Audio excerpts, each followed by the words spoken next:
if you're having any issues with your sound or that sort of thing, please call the office or email info@capft.ca, and I'll be able to periodically check it.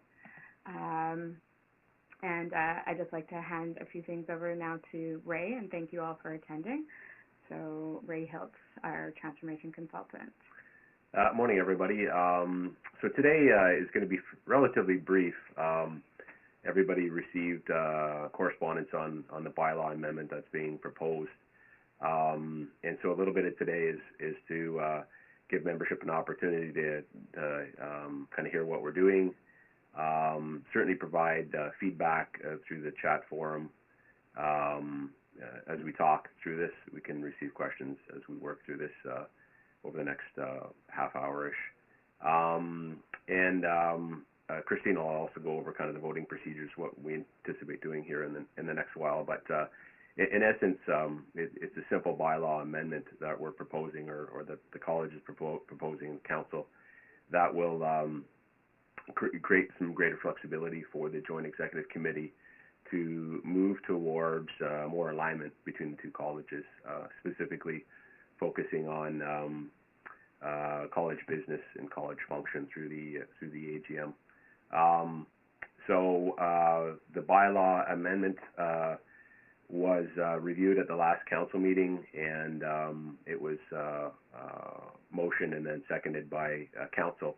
And in essence, what we're doing right now is opening up to membership for discussion and feedback before it goes to a vote later today and over the next week. So maybe Christine can touch base or highlight kind of the voting procedures, how we're going to do it electronically, and then I'll kind of get into a little more of the weeds on what we're proposing on the wording. Yes, and I just want to also say that if any time you have any questions or concerns, you can type them into the chat room found on your computer. But please try to leave them till the end. And also, we'll open up a little bit after for just general discussion if anybody is curious of things that are happening at the college. So for the vote, it's going to be very similar to what you saw with the ratification vote probably at lunchtime at noon today. I will open it up. It will be through your members logon page. We will have an overview of the question, when council voted on it, when the backgrounder sheet was given out for according to the bylaws, and then the changes to the bylaws, the exact wording changes, and you will be just asked a simple yes or no question from there. We need to have quorum in order to pass this vote, so a minimum of 50 people, and it will be 2/3 majority of those voting members. And just a reminder, in order to vote, you need to be a full registered member, so an FTT, an RFT, and RPFT. And if you have any questions on that, you can also contact the office at any time. And again, it'll be January 20th through January 27th. I'll send out some reminder notices too, in case we've missed some people in any of those dates. So I'm just thinking before we get too ahead, can somebody shoot us a comment in the chat to make sure you can hear us fine and see us fine? Make sure that we're transmitting.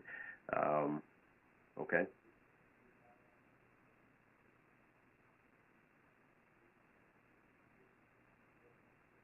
All right. Sounds like you can hear us. And we have a secondary laptop, so we can see that we're transmitting pretty good there. So thank you. Okay. So as you may know, CAPFT currently has their annual general meetings in the springtime, usually by the end of April, which our bylaw requires. And those have worked well for us as a single entity, and it allows to integrate a technical session in with our college business for the annual general meeting. And so, but that's constraining. If you move forward as a merged organization, our requirements is to have our AGM by the end of April.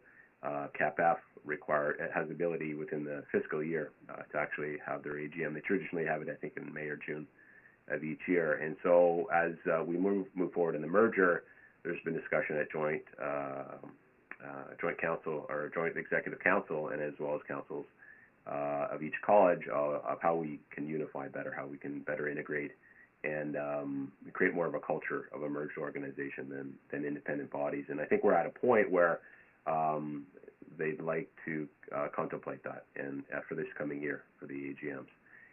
But that being said, we reviewed the bylaws and realized and appreciated that we had limitations around when we could have our AGM this year without an amendment to the bylaw. And simply put, the wording that we're proposing is small, but it's powerful in that it allows some flexibility of both councils and joint executive committee to rethink how we do our AGM this year. So there's a real potential for our AGM, either in a formal sense or informal sense, to come together under a single event for both colleges. The details of that haven't been figured out, nor even has a date or anything like that been selected. But there certainly is a discussion within your governance here at the college to move in that direction. And so as those details become clear on when the AGM, or if the AGM will move and when the AGM will occur, will certainly be provided to you in the coming weeks and months. So right down to business, when you look at the revision that's being proposed, that was sanctioned by your council, currently the bylaw, I'll just read out the bylaw as it stands in our bylaw document under 6.01, the annual general meeting. This college shall hold an annual meeting on or before April 30th in each year. Notice of the AGM shall be distributed to all current CAPFT members in writing through mail, fax, email, website, homepage, or any other widely recognized as an acceptable means of communication 60 days prior to the date of the meeting. And so to create some flexibility, like I said, the wording of the specific bylaw will change to this college shall hold an annual meeting, and specifically the phrase will change from on or before April 30th each year to within each fiscal year, our fiscal year being January 1st to December 31st. And then the bylaw will read as it currently states.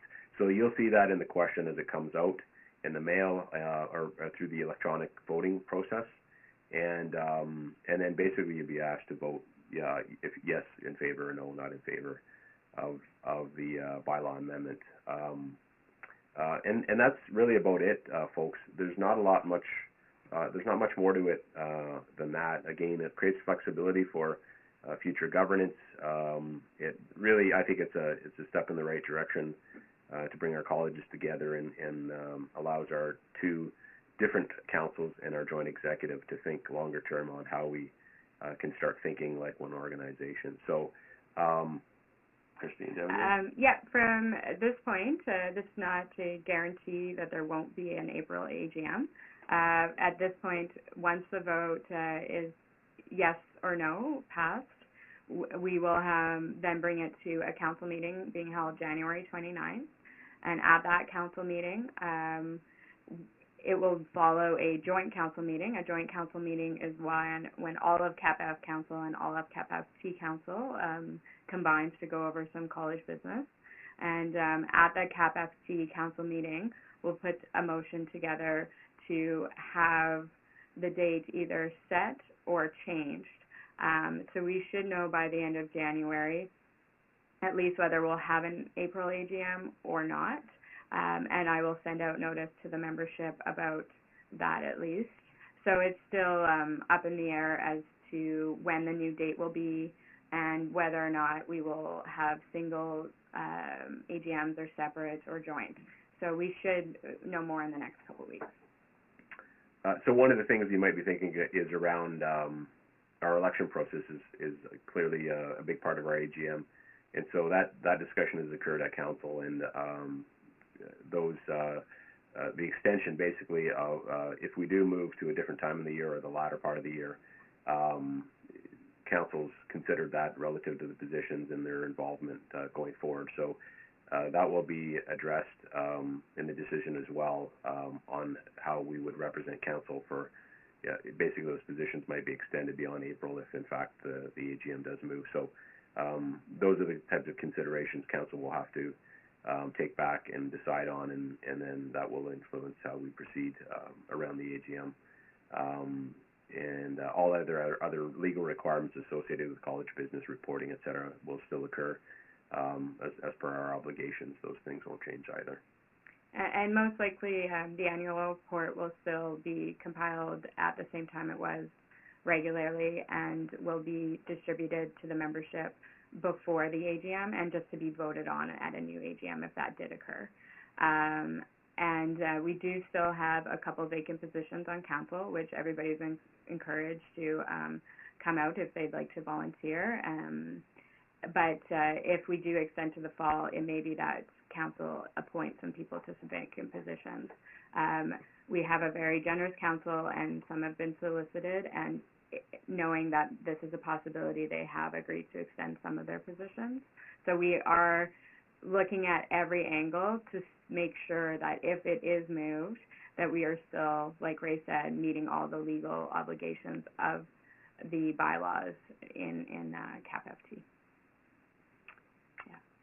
So at this point, I guess we'll open it up to any comments or questions or concerns that you might have. We'd like to hear them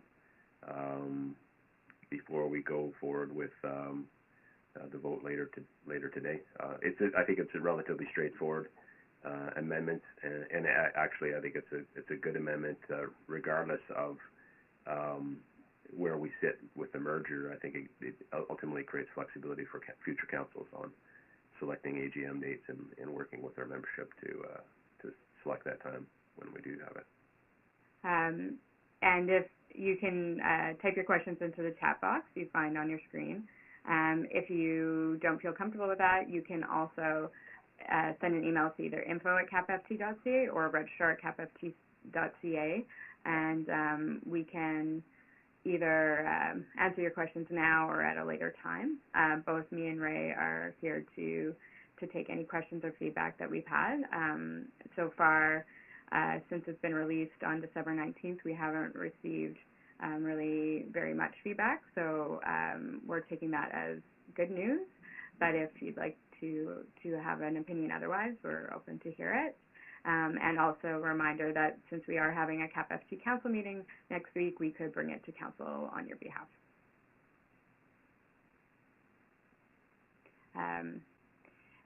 And although we slotted the hour, we knew that this would probably take less than that, especially since it doesn't look like there's anyone currently typing on the chat window. So we'll probably give it another couple minutes and then wrap it up. You can still claim this as 1 hour of CC credits. And again, I'll be opening up the vote at noon. And so in terms of process, I believe we need at least 50 members to participate in the vote for it to be sanctioned as per our bylaws for quorum. So we hope everybody who participates in this webinar today, thank you for coming out. It looks like there's 21, and I know some of you are probably sitting with other coworkers. So more than 21 people are here today, so thank you very much.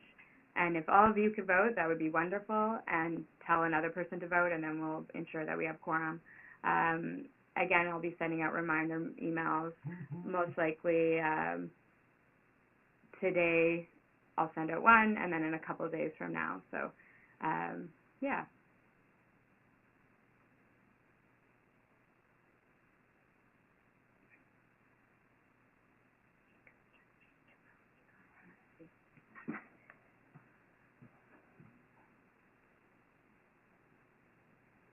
Okay, we'll just give it a couple minutes. Christine's just going to check the email and see if anything came through that way. And if not, we'll close this out.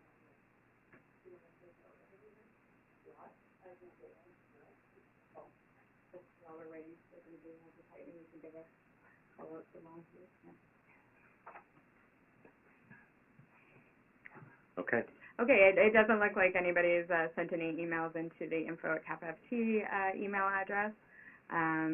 So, and nobody's typing. So we're going to, again, take that as no news is good news. And thank you again for participating. And we'll probably let you get on with your day. Yeah, thank you very much. Thanks for participating today, and again, get out and vote, and encourage your colleagues to get out and vote as well. Thanks for your time.